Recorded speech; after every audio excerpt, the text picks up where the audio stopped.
Good morning guys, hello, welcome back to myself. I'm Lucy Treat and welcome back sa ating channel. And for today's video, pupunta po tayo sa Tulip Festival sa Avis Sports.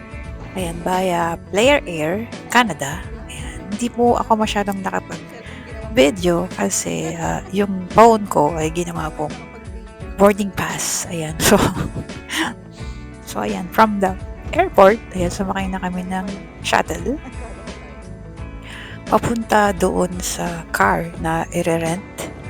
So, ito na siya. So, nag-fill up muna ng mga kailangan and there you go. And ito palang napansin ko na dito sa Vancouver napakaraming truck with different sizes. So, from the airport pala is 1 hour and 30 minutes itong Lakeland Tulip Festival. And dito pala sa entrance, napakaraming portalet yan na pwede natin gamitin para mag-washroom. And yan, kaya nag-washroom na kami before going to entrance. So, ang entrance nga pala ay $12 each. And if may kasama kayong bata or na 3 feet below, ayan, libre na po siya. Ayan, dito sa unahan, makikita agad yung meadows flower.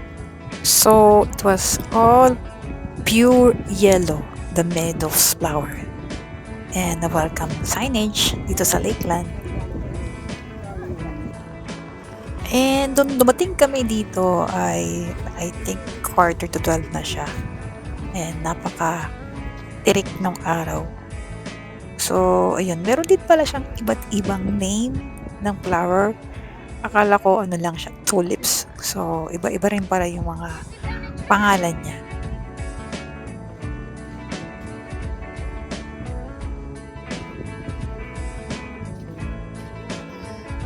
So ayan guys, kung malapit kayo dito sa Vancouver, Abbotsford, so you should visit Tulips Festival kasi there's only a season lang from April 12 to May 11. So nagbisita kami noong May 4. So as you can see, parang nagpe-fade na yung mga color ng flowers but maganda pa rin naman siya. So kung malapit lang kayo dito, it's a better place to unwind, to relax. Makita nyo yung mga iba't ibang kulay ng flowers. It's really amazing. Thank God for this creation. And this is the one of the bucket list ng sister ko na makita niya at ma-witness niya itong Tulip Festival. Ayan. Thank God, umabot naman tayo kahit patapos na yung season niya. And bucket unlisted. At dito nga ay meron pong I think 3 pianos na pwede kayong mag-play and you can have a picture in the background of the flower.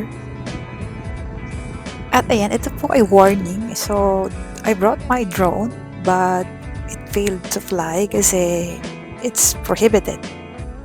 So, if your plan to fly a drone here, it's not permitted, okay? Kasi there is a penalty if mahuli kayo. Pero a while ago may nagpalipad ng drone.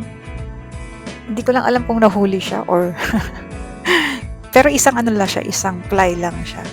So kasi yung drone natin is meron naman siyang follow mode So pwede mo siyang gamitin na naka-follow mode lang. So kaya kinulit ko pa rin yung bantay if pwede. So talagang hindi pwede. So hindi talaga tayo nakapagpalipad ng drone.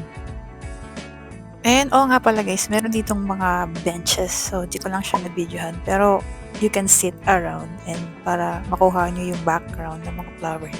It's a good scenery din siya. And meron din pala siyang mga food cart dito sa loob. So, hindi ko rin siya na-video. Kasi nga, malapit na akong malobat dito. So, thank God, ayan, nakapag-video pa rin tayo kahit papaano. At meron din siyang mga food cart na fries and burger and then meron din hotdogs, sausages. Ayan, yung hotdog yung in-order namin dito. At masarap siya, guys.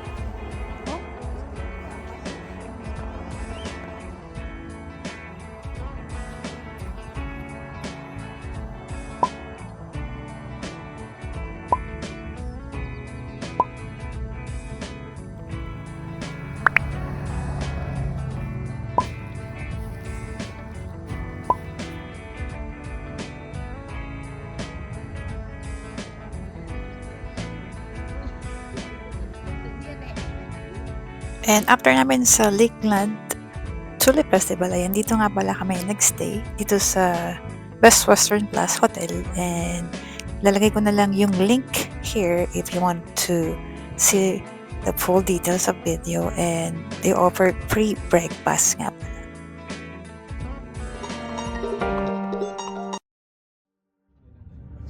And next vlog,